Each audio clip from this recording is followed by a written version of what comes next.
In a small cottage in Warm Springs, Georgia, on the afternoon of April 12, 1945, an artist was painting the President of the United States.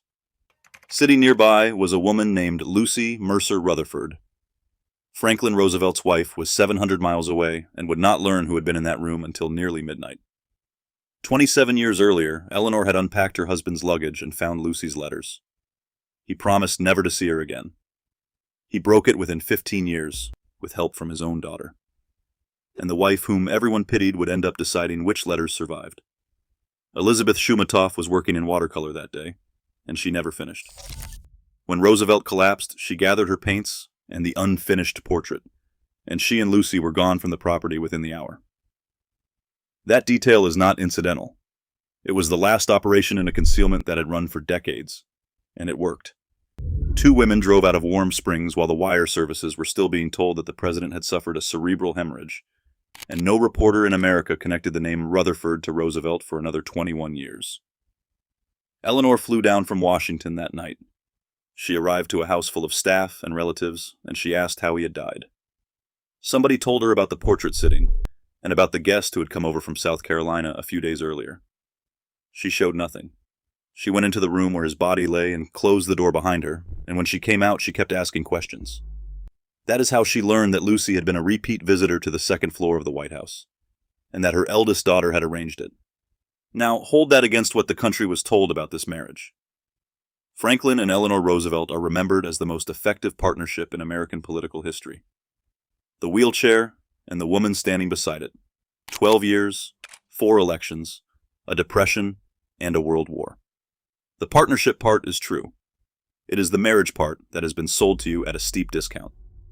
Because by the time that watercolor was abandoned on an easel in Georgia, Franklin and Eleanor had spent a quarter century running what amounted to 2 separate lives under one very famous name, and both of them had gotten extremely good at it. To understand how a woman absorbs that kind of information at midnight and asks follow-up questions instead of screaming, you have to go back much further than 1918. Eleanor Roosevelt was raised inside a family that had already perfected the management of an embarrassing man. Her father was Elliot Roosevelt, Theodore's younger brother, and she adored him. He was also an alcoholic whose behavior became a family emergency. In the early 1890s, his relatives moved against him legally, pressing to have his affairs taken out of his hands, and he was effectively sent away, to Europe, then to Virginia, kept at a distance from his wife and children while the family absorbed the damage. There was also a servant named Katie Mann who claimed he had fathered her child, and the family handled that the way such families did, quietly and with money. Eleanor's mother died in 1892. Her father died in August 1894, at 34, and the accounts of exactly how differ depending on who was protecting whom. She was 9. So here is what she learned before she was 10 years old, and it is the single most useful thing to carry into everything that follows. Families like hers did not confront disgrace. They relocated it. They paid it off, wrote around it, declined to discuss it, and produced an agreed-upon version for outsiders. The technique was not a secret from the children. It was demonstrated in front of them. She did one thing with her father that nobody in that family expected. She kept his letters. Over the years, cousins and old friends handed more of them back to her, and she held on to them for nearly 4 decades. Then, in 1932, while her husband was running for president, she published them. A volume of Eliot's hunting correspondence from the 1880s, edited by his daughter, presenting the ruined uncle of Theodore Roosevelt as a sportsman and a charming young man abroad. Keep that book in mind. A girl who watched a family bury a man learned instead how to publish him. The other formative thing was Allenswood, the school outside London where she was sent at 15, and where the headmistress, Marie Souvestre, took her seriously for the first time in her life. Eleanor came back at 18, able to argue, able to write, and, this matters later, able to make a good impression on strangers who mattered. She had been told for years that she was the plain one. She arrived home as the niece of the sitting president of the United States, which in 1902 was a form of currency. Franklin Delano Roosevelt was a 5th cousin, once removed, an only child, a Harvard undergraduate, and the most cheerfully unserious young man in her social circle. They saw each other at parties, and on trains, and at the sort of country weekends where these families arranged their genetics. He was charming and a little slick. She was earnest and had opinions about tenement housing. What she offered him was not money, he had that, or rather his mother did, and it was not beauty by the standards of the day. It was legitimacy. Marrying a Roosevelt named Roosevelt with Theodore giving her away was a political asset for a young man who had already told friends he intended to follow his cousin's route to the White House. What he offered her was simpler and much more dangerous. He chose her. Nobody had. He proposed in November 1903, and his mother's reaction is the first real warning in this story. Sarah Delano Roosevelt did not say no. She did something more effective. She asked them to keep the engagement secret for a year, and in February she took Franklin away on a Caribbean cruise with a friend, 5 weeks at sea, on the reasonable theory that distance and other young women would solve the problem. It did not. But look at what she had established. She could reroute her son's life on short notice, and he would go. Eleanor, meanwhile, did something revealing of her own. She wrote to Sarah, warm, deferential letters, addressing her as if she were already a daughter, promising she had no wish to come between them. She was 19 and she had correctly identified who actually held power in that family, and she chose to court her rather than fight her. That decision governed the next 20 years. They were married on March 17, 1905, in New York, in the joined drawing rooms of 2 townhouses on East 76th Street belonging to Eleanor's relatives. The date was not chosen for luck. It was chosen because the President of the United States would be in the city that day for the St. Patrick's Day parade, and the President of the United States could not be asked to make a second trip. Theodore Roosevelt gave the bride away, delivered the line about keeping the name in the family, and then went into the library. The guests went with him. Contemporary accounts of the reception agree on the picture. The bride and groom were left standing more or less alone in the room while everyone crowded around the president. There is your marriage, on day one, in one image.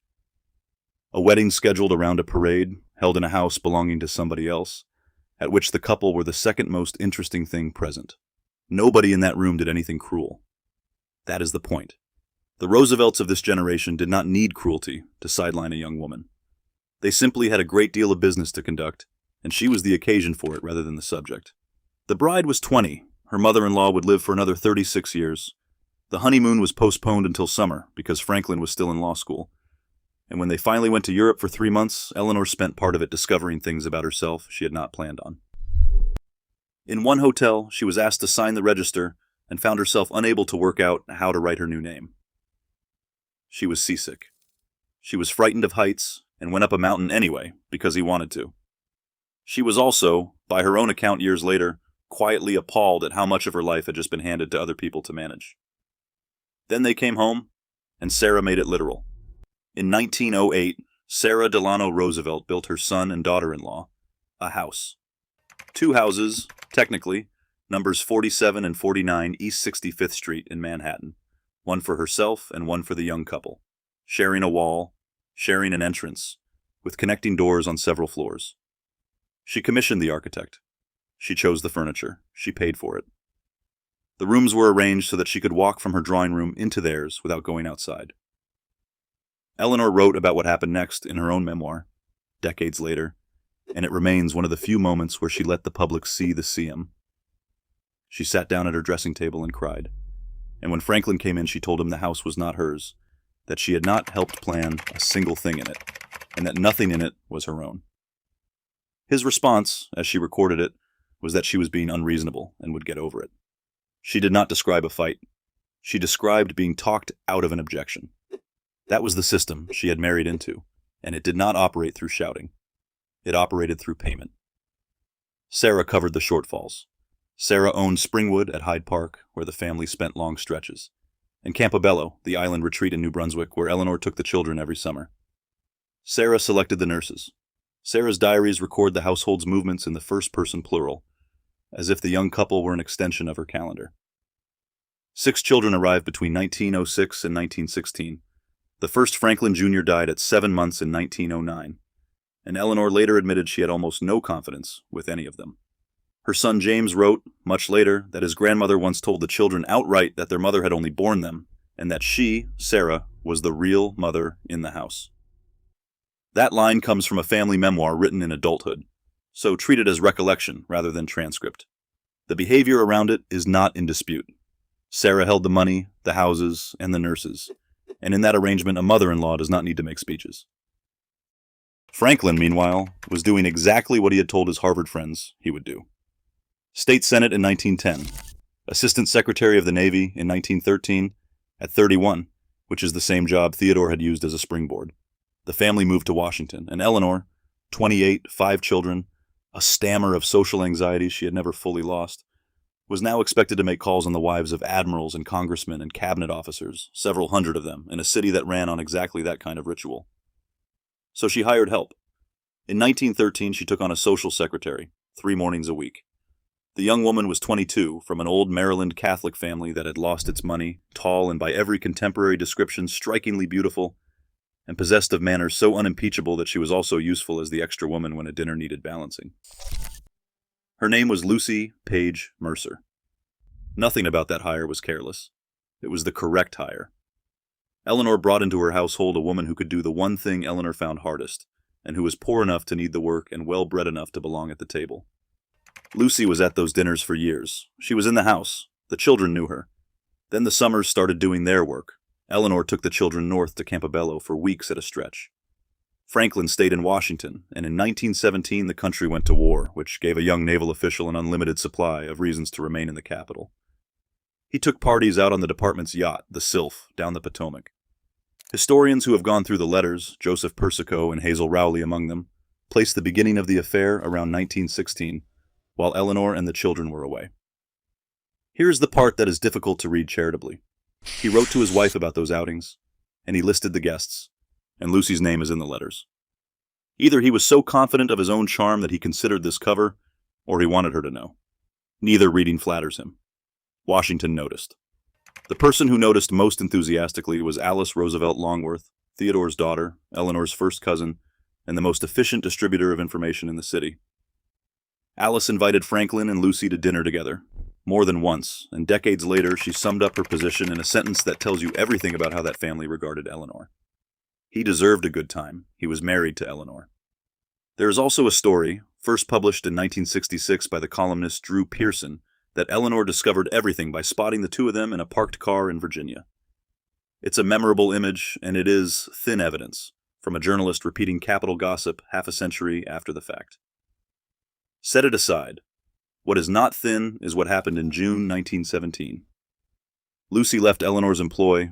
The record does not settle whether she quit or was let go, and enlisted in the Navy, where she was assigned to the office of the Assistant Secretary of the Navy. She now worked for him directly. In the late summer of 1918, Franklin sailed to Europe to inspect naval facilities. He came home in September on the Leviathan, seriously ill with pneumonia in both lungs, and was carried off the ship and taken to his mother's house to be nursed. His wife unpacked his luggage. She found a packet of Lucy's letters. The Roosevelt Library states it that plainly, in its own finding aid, and no serious account disputes it. She offered him a divorce. Understand what she was offering in 1918. Divorce for a man in his position was career termination, not a scandal to be ridden out. It would have ended any national future he had, and everyone in the room understood that within about a day. What happened over the following weeks is the most consequential negotiation in the marriage, and it is also the point where the documentary record thins out and family memory takes over. So here is the honest version. Lewis Howe, the political operative who had attached himself to Franklin years earlier and who saw a president in him, argued the career case hard. Sarah, according to accounts written down much later, chiefly by her grandson Elliot in a 1973 memoir, told her son that if he left his wife and 5 children he could expect nothing further from her, meaning the houses and the money.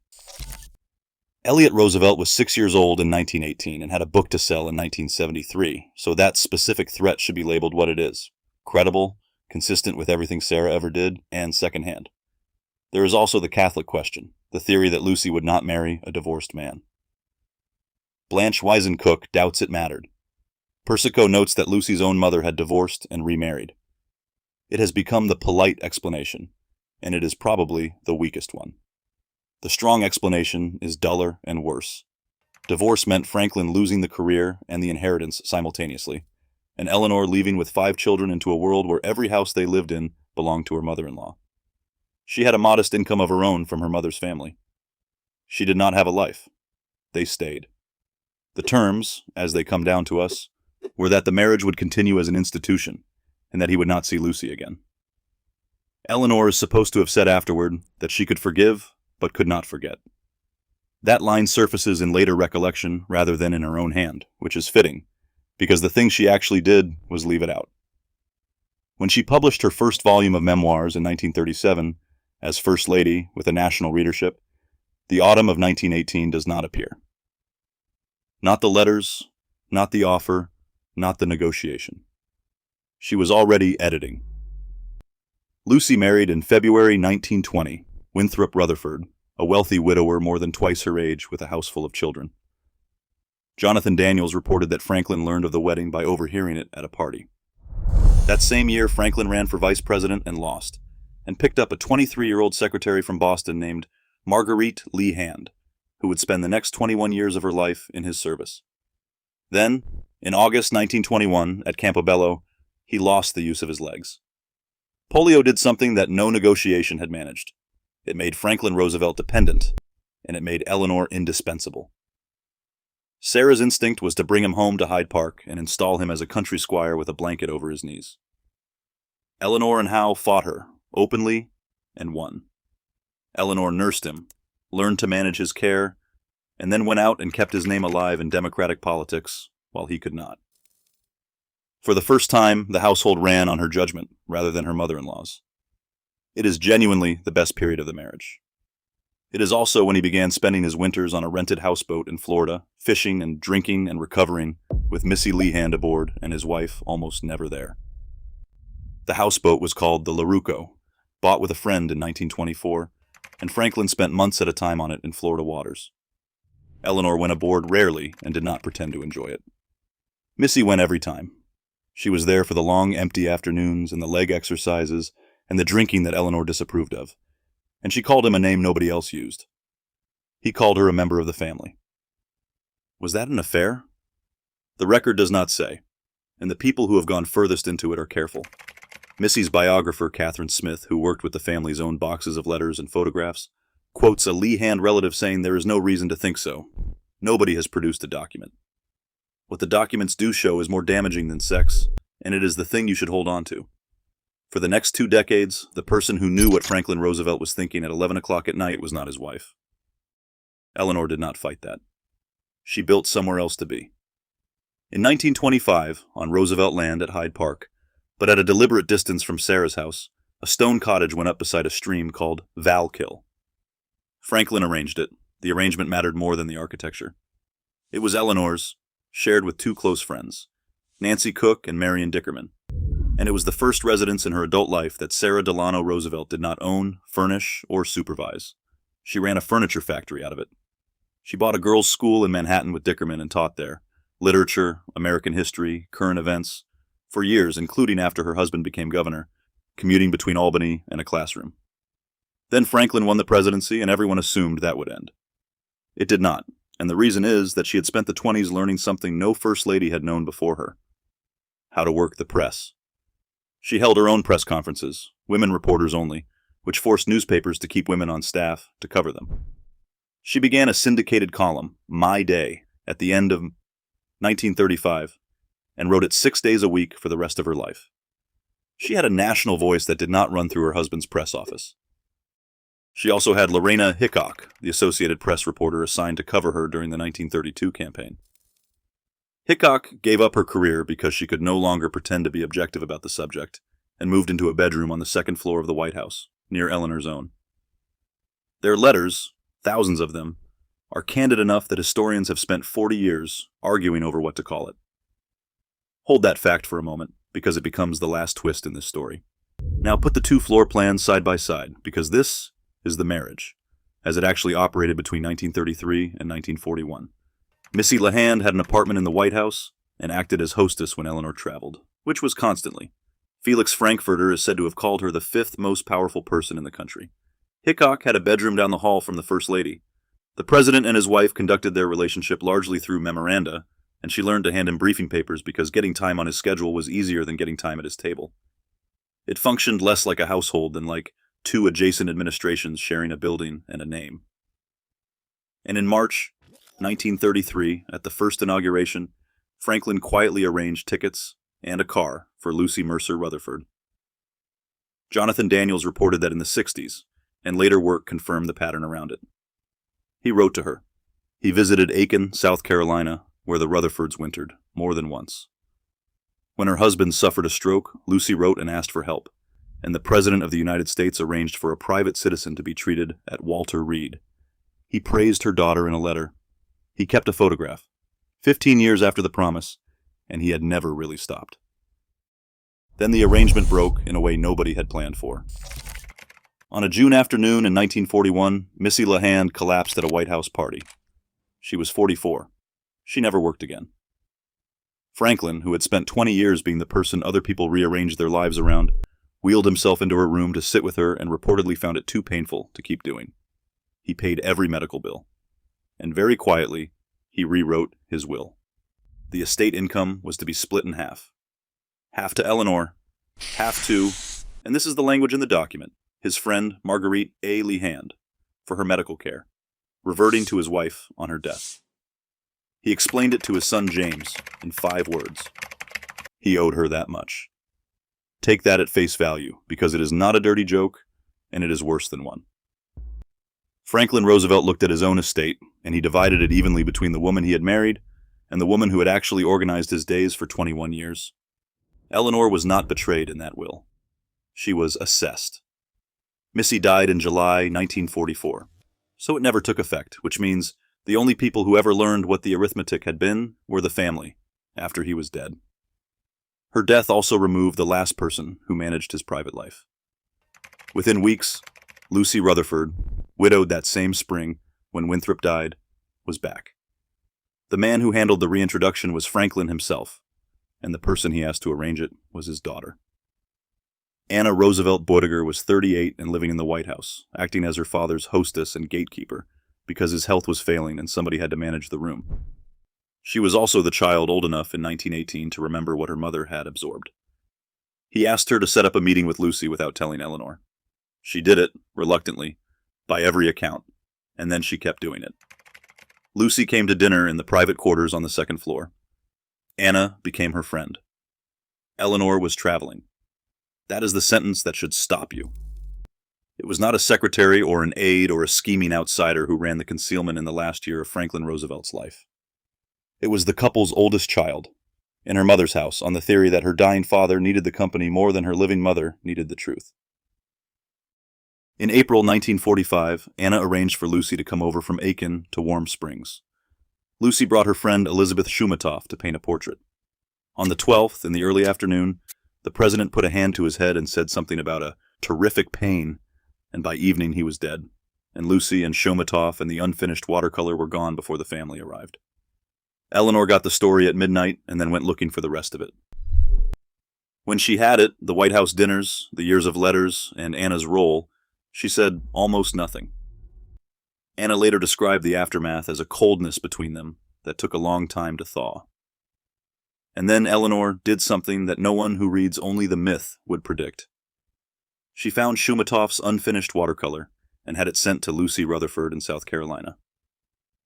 Lucy wrote back to thank her. That letter and others from Lucy survive in Anna's papers at Hyde Park. That is not forgiveness. It is not revenge either. It is the behavior of a woman raised in a family that handled disgrace by settling it, precisely, without discussion, and it is the last act of a marriage that had stopped being about intimacy sometime around the autumn of 1918. Which leaves the question of who got to tell it. Franklin thought he had solved that. He built the first presidential library in American history, on his own land, designed to his own specifications, deeded to the government in 1939, and opened in 1941. He would be the first president to control his own archive. He was 59 when he opened it, and 63 when he died. Eleanor lived another 17 years.